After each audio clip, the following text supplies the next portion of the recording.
It's a whole lot of us, that's my family. Wanna go higher, turn up the tempo, increase the BPM, okay. Increase the BPM. Increase the BPM. Increase the BPM. Increase the BPM.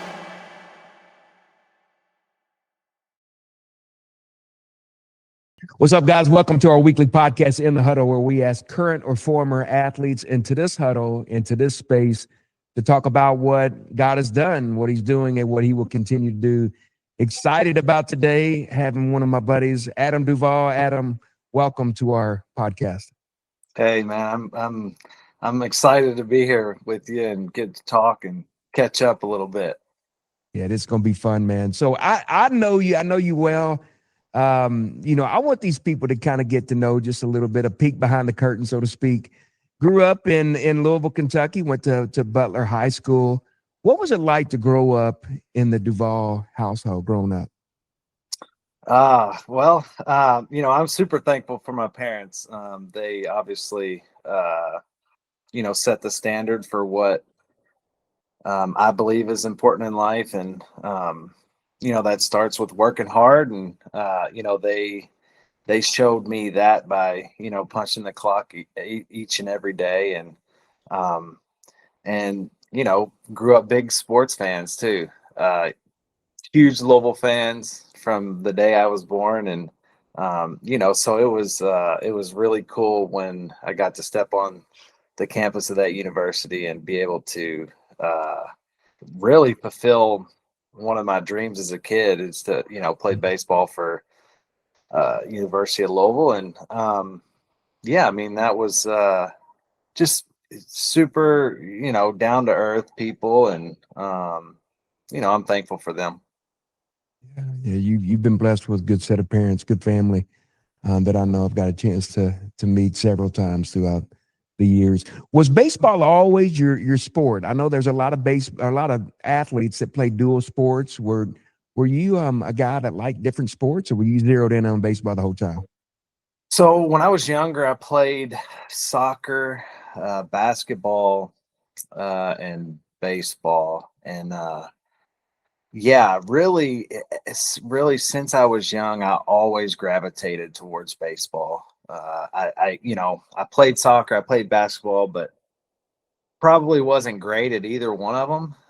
And then once I got to around probably middle school, I gave up those two and then started playing baseball. I played basketball my sixth grade year at Johnson. And I got in like the last game for like the last 10 seconds. And I was like, man, I think I'm done with this. I was like, I felt like I had, other things to do with my time. And so that's when I gave up basketball. But yeah, I mean, just from like a pure passion standpoint, it was always baseball. Yeah, you could tell that you love the game of baseball. So, and every athlete gets it kind of different. When did you realize, hey, baseball's something that I have been extremely gifted at, and I can take this pretty far? When did that start to become a reality to you? Yeah, probably around middle school. I started playing AAU baseball, which was pretty new at that time, travel baseball. And, I started to see a little bit of success. And I think the success that I had early on, paired with the passion that I had for the game, I think those kind of led me down the road of like, okay, this is something that I want to pursue. Like, this is something that, I want to see happen down the road. So, yeah. So recruiting, you obviously had a great years at Butler High School. You're able to kind of start that recruiting thing. Recruiting looks a lot different now than what it did then. Yeah. Tell us about your journey, how the recruiting process took. I know you took a different route to Louisville, and I'm glad you ended up at Louisville, but tell us what the recruiting thing looked like for you. Yeah,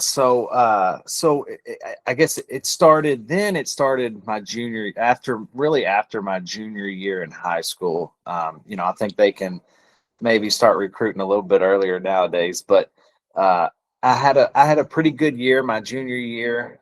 We ended up going to state champion or the state tournament, and started getting some letters, and ended up signing with Western Kentucky University.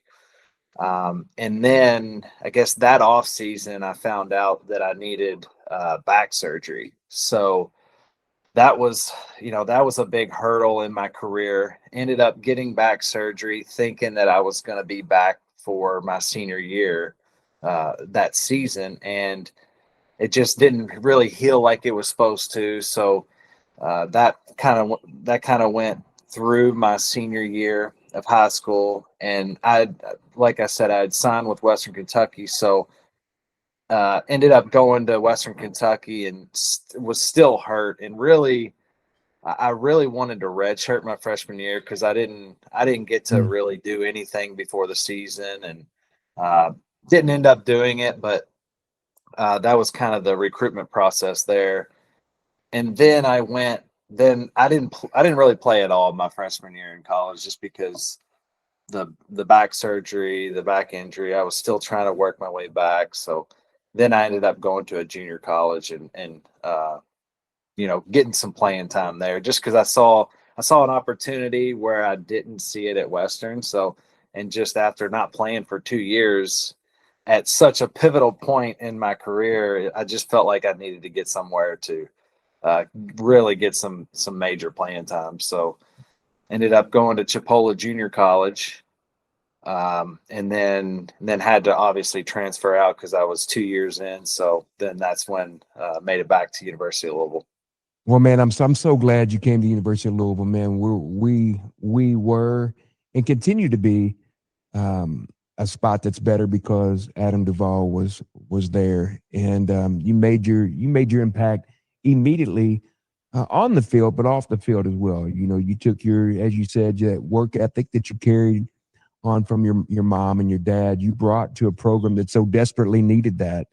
What was it like? I mean, obviously, it was a dream to you to come to the University of Louisville. What was it like to play for Coach Mack? Yeah, it was. I think it was good timing, just from a standpoint of being able to come to University of Louisville and Coach Mack being there. I always tell people that he's a master motivator, and I feel like that's so important as a coach, is to you know be able to get that last 1% out of kids or athletes, and to be able to pull just a little bit more out of them. And I just felt like that's what he did. He just, he preached that, what you do off the field is just as important as what you do on the field. Like you got to be a well-rounded person and athlete. You can't, there's a lot of good athletes that you know maybe don't do the right things or say the right things, and it ends up catching up to them, and it takes away from their athletic ability. And he just preached that, hey man, like, we want to be well-rounded young men.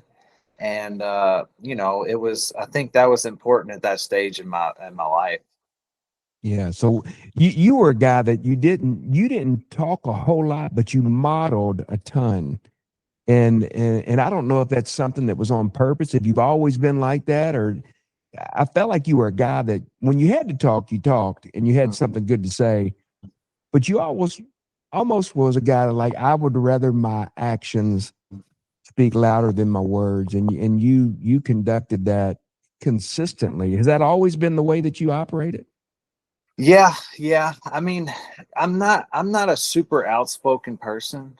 And so I just felt like, hey, like, if I do the right things most of the time, and just, I guess, show what it's like to be a leader, and to um like I said, do the right things, then people would kind of follow in line. And because you can talk all you want, but if you're not doing the right things, then people aren't going to really respect that. And so, Yeah. I always just felt that the way to earn people's respect is to do the things that you wanted them to do. And that was, show up early, do extra, reps in the weight room, do extra reps out on the field, be the first one to practice, be the one, help picking up balls and like do the dirty work, and that's kind of just how I went about it. Yeah. And you did that, you modeled that not just a couple times, you modeled that consistently. And over time you look back and you're like, holy cow, man, that my efforts were not in vain. I can enjoy the fruits of my labor.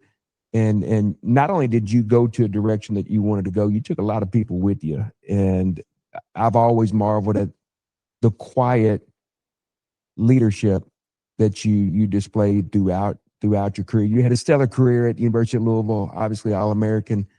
As you recently inducted into the University of Louisville Hall of Fame.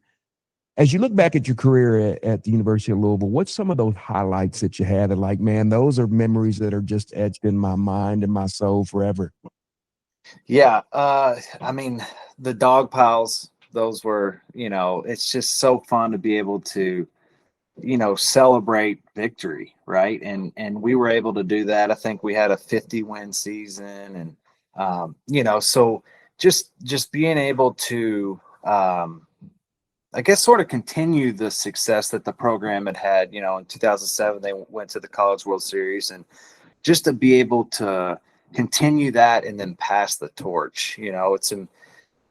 I've always tried to be a model of consistency, and I felt like we did that the 2 years that I was there, as far as from a team standpoint, and as far as a nationwide standpoint of being top 10 or top 5 or whatever it was, and to be on that stage and to put the university sort of on the map and keep it there was important. And so that was I think Dan and the rest of the staff do a great job of taking the college game and preparing you men that if it's so be it, God wills it, to go on to the next level. You're prepared to go to that next level.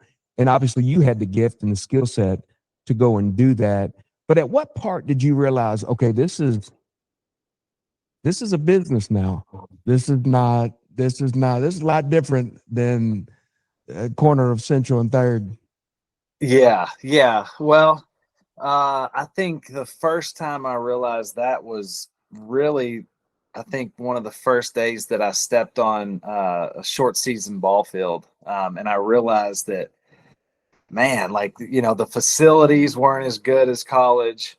The meals weren't as good as college. The travels weren't as good as college. And I was like, man, what I thought I was working my way up here. And I realized that,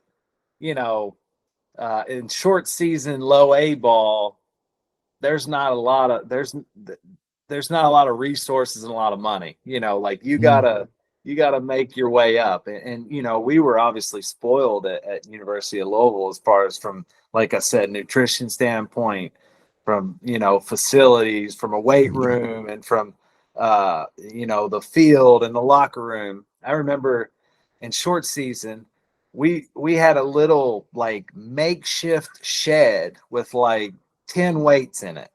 And it was like, all right, and I don't even remember if it had air conditioning or not. And it was like, all right, go get your workout in. And I'm thinking, holy cow, I just came from like a 2-story beautiful weight room with cardinal bird embroidered weights and dumbbells with the cardinal logo on it. And here I am, like, they just got some weights from like the local yard sale. And I'm thinking, holy cow, like, and it's a little different nowadays because they've started to put a little bit more money in, but that's when I realized, okay, this is a business. This isn't where the money is. Like you gotta get out of here and you gotta work your way up, and then you'll you'll be where you want to be. But, and maybe they did that on purpose. Maybe they didn't want you getting too comfortable at the lower Mhm. levels. And so, the end goal was always to be at the top and to be in the major leagues. So. Yeah, and and you mentioned it, and that's something I've always appreciated. I mean, about baseball. You're drafted in the 11th round by the Giants, and whether you're first round or 11th round, you're working your way up. Some people faster than others, yes, but you're proving your worth. And I think every story that I've ever heard of major league guys, they always tell me the stories that developed them as major leaguers. And they'll tell you the stories of single A ball and double A ball and triple A ball and the bus rides. And there's a sense that they want to humble you, correct? Yeah. Yeah. Yeah. I mean, they don't want you to get complacent. Mm, They want you to want to get to the next step, to the next level. And they do. It gets a little bit better each step you go up. And so, I don't know if that's by design or if that's just, part of the process, but you definitely, I remember each level, man, like this is a lot better than where I was. And so, it just, put a chip back on the shoulder and said, man, well, I want to get to the next level now, yeah. and, yeah, I mean, like you said, first round, 11th round, back then, I think it might've been 50 rounds. I don't know how many rounds it is today, but you know, at some point you're going to get an opportunity, whether it's they just don't have enough people at that position, or somebody gets moved up and then you step in, or somebody gets hurt. You're going to get an opportunity at some point, and you got to be ready. And I was fortunate enough, really throughout the minor leagues, to for the most part stay healthy, and that's a huge thing, because as they say, you can't make the club in the tub. So Mm, it's if you're hurt, then you're missing an opportunity. And so I think I got injured one time. I dove into first base and tore a ligament in my thumb. I was out for about 6 weeks, but other than that, I was pretty fortunate of staying healthy, so that was huge. yeah. And I definitely don't want to undermine higher education. But the things that I know I have learned from my life, I learned from athletics.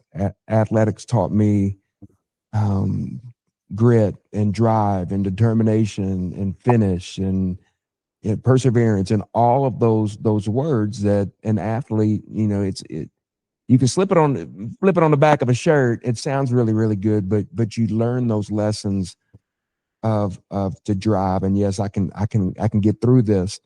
And then, you get a chance, God willing, you did it at least, where you get caught up, that the hard work and the nights going out in the shed and working out with the weights, you get that call. And every major leaguer that I know, they remember that. They remember when they go from the lower levels to getting the call up. What was yours like? Yeah, so mine was, we were in Round Rock, Texas, and they had, like, a couple days prior, they had just started working me at first base. Brandon Belt had some concussion issues. They weren't sure whether he was going to, be able to play or not. And it ended up being sort of I was up for a week, down for a week, up because he kept having issues. But yes, I just remember, getting called in, and they were like, how you feeling at first base? And I said, I'm working at it. I'm trying to get used to it, and all the ins and outs and angles and different stuff. And they said, well, you're gonna be playing first up in San Francisco. And I was like, Mm. man, I think I had like 2 games under my belt, and so I was not only nervous from a standpoint of like, holy cow, like, because you just have all these emotions from I guess 20 years prior to always wanting to be up at that level, and then you finally get the call. It's just for anything that takes 20 years to achieve, like there's going to be a lot of emotions, right? And so I barely slept the night before, and then thinking about, man, like I've played first base like basically 2 times, and now I'm about to be doing it on this stage, and so there's a little bit of anxiety there. And but yeah, I mean, it was obviously a dream come true. I remember calling my parents. They were on the next flight out the next day, cross country. And so it was a whirlwind, to say the least, as far as, you're trying to get people tickets, you're trying to set up people's hotels. Like, there's a lot of logistics that, people don't really think about. And so, having to go home and pack real quick and then being on the next flight out. And, but it's all worth it, man. It's probably one of those things, and I don't know, I've never had that. There's other things that I have thought about and dreamed about and prayed about and that happened, but it probably happened so fast. And like you said, all of these things that come along with it. But even as you're a decade out of it, you can still look back and you probably savor it now more than what you did at the moment. Yeah, no, for sure. I mean, it's you can kind of slow it down now, and you can kind of but once you're in it, it's just everything's going 100 miles a minute, and it's just you're just trying to make sure you're there for the game. And to that point, the first flight that they could get me on, I flew in, got there, and I landed about game time. And so I'm heading to the field. I get there, go to the locker room. They're like, "Hey, here's your locker. Is this number good for you?" I'm like, "I don't even really need a number. Like, just give me the jersey. I'm going out there. It doesn't matter." And so it's like the 7th inning, and I finally get everything on. I walk out there. First of all, I'm shaking, everybody's hands, shaking the coach's hand, and then somebody hits a line drive into the dugout. It goes right by my head. I'm like, holy cow! Like, what is going on here? And then I get settled in. I go up on the rail. I'm just kind of watching the game, and it's like I said, it's like the 7th inning, and I just happen to look up at the scoreboard, and I see Tim Lincecum. He's throwing a no-hitter. I'm like, holy cow, this is crazy. Ends up throwing a no-hitter that game. And so I run out there. I'm like celebrating with them. This is my first day. Nobody probably even knows who I am. And I'm up there shaking hands, high-fiving people. Yeah, man, this is great. And so we go back in the locker room. They bring out a bottle of champagne. It's they're taking photos of Tim and doing everything, and it was like the best first day in the big leagues ever. I got to witness a no-hitter, and it was pretty cool. Well, you got guys that are pros, and they know it. They do a great job on the field, and then maybe how they handle themselves off. You don't get a really big picture of that, good or bad. You just don't get it. As I've just been able to watch and follow your career, there's incredible things that you've done, man. Just a decade of playing at the pro level, 10 years. It's 10 years, right? You played 10 years? Yeah. 10 years as a pro, you got 2 World Series rings. But as I look at your life, man, just how you carried yourself off the field, you're one of those guys that, man, you want to cheer for an Adam Duvall, and all of the accolades that you've been given, people can Google those, but to see you off the field and how you're a husband and how you're a father, and those things to me, are more admirable than the rings. You don't wear the rings, but just a couple times, man, you get to wear that title of being a husband and dad all the time. What's it like to be a husband and a dad? Well, it's awesome. And like you said, it's, I'll be a husband and dad way longer than I played the game. And so um it's especially, I'm especially fortunate now because I'm at home with the kids and my wife more than I ever was. And so because I traveled a lot with baseball. We were gone a week, home a week, gone a week. And so but I'm so grateful for the time that I get to spend, taking my kids to hockey or basketball. They're getting ready to start a little bit of flag football, baseball. It's just getting to coach some of those teams. I am so grateful for that time because like I said, I was on the road a little bit, and so that's one of the most things that I'm grateful that I can be at home and really fortunately not miss a thing. That's what I'm most grateful for. Yeah, I love that. One of my favorite verses is where it says, "A wife of noble character is her husband's crown." And when I see, especially people that I call friends that I got to watch grow up, man, and they hold their wife with such esteem, and they talk highly of her, and they love being a husband, and they love being a father, and that's something that I've always watched with you, especially in the locker room when you played at Louisville. We would have chapels, and we coached.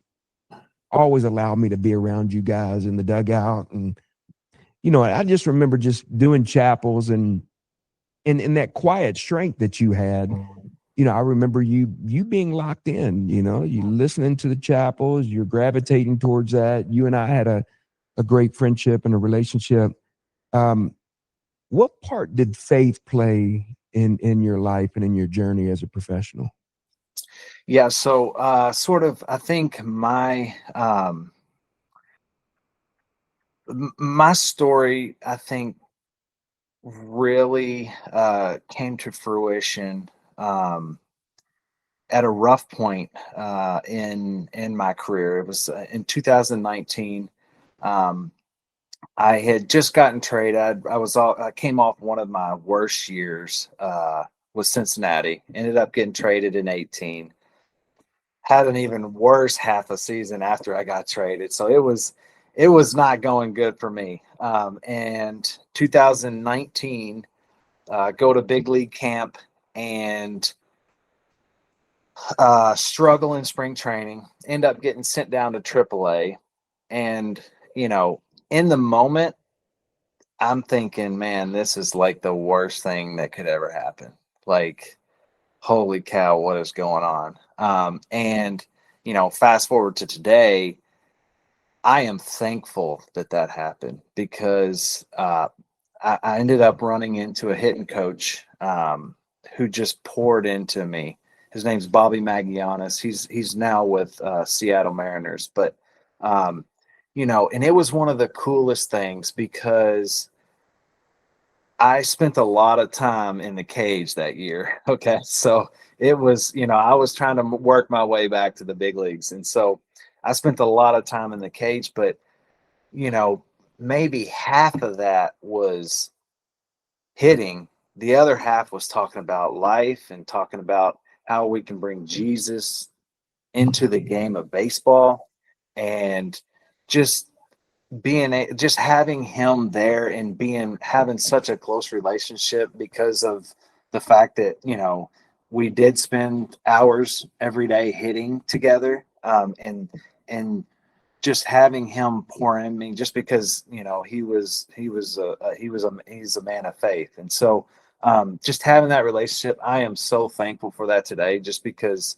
um I felt like that's probably what I needed at that moment, and Yeah. God gave me that. And so, I still talk to him today, and it's just that relationship is one that I'm very, very thankful for. Mm.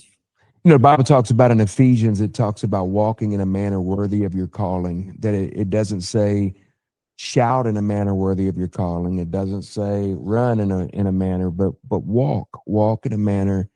And it almost gives us a picture that you just do the things that you're supposed to do. You live your life the way you're supposed to live, and people are going to watch. People are going to watch that, and they're going to gravitate towards that. And I love the phrase that you said, poured into, that the coach poured into you. That's something that is a discipleship word, you know, that we get poured into to be poured out. And you know, nobody wants to get poured into and just keep it to themselves.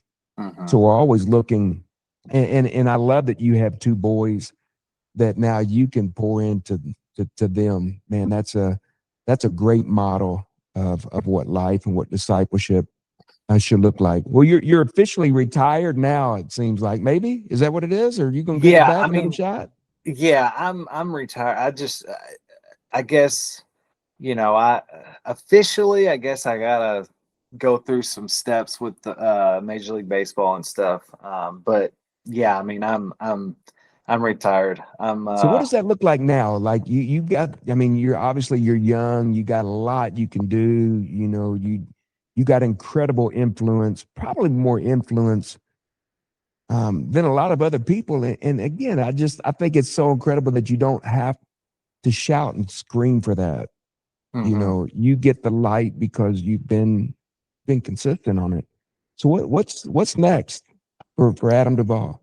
Yeah, so so once I retired, the main thing was that I didn't want to jump right into something. I wanted to be home. I wanted to be around my kids and around my wife, and just get that time with them, and make sure that I just didn't hop right into another thing. Um, there's been a couple things sort of calling my name, and I'm still trying to figure out which one, which avenue.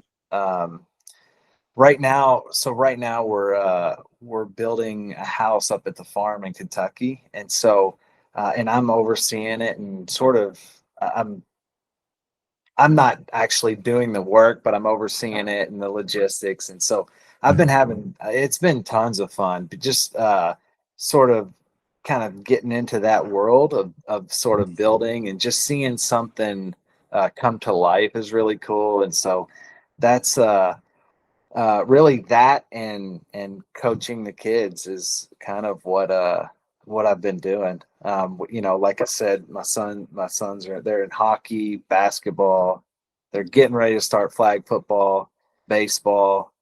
I think that's it. But yeah, I mean that it keeps us pretty busy. But we've got an unbelievable group of people that we play all those with, and it's been really, really fun. Yeah, what's good? I mean, you doing building, you know, seeing something from the ground up, and I could. There's not much that you couldn't do that I wouldn't look at and think, man, that's going to be successful doing it. Before I let you go, last question. You know, is there a Bible verse or a story that you kind of look at God's word and think, man, this has been memorable to me, or this has stuck out to me, or this is something that I've kind of hung my hat on, that I want to live my life by this verse or story that God's word says? Yeah, I think one of them, do not be anxious, but in everything with prayer and petition, make your thanks known to God. It's just that that in the game of baseball was very helpful, just because that was one of the things I think that probably I struggled with most, was trying, and I still do. It's still something that I need to grow in, but just I want to try and control everything. And in baseball, it will humble you very fast. And so I think that's just a good lesson in going into just life in general, is there's some things that you can't control, and that sort of kind of letting go and just trusting that God has a plan, and that he's there for you, and he's got your back, is just in the game of baseball. Like I said, it's, you can square a ball up, you can hit it 110 miles an hour, but you can hit it right at somebody. And you can be frustrated, or you can just realize, hey man, it's all gonna work out like it's supposed to. And so for me, that was a big one that I kind of used throughout my career, and will continue to use throughout my life.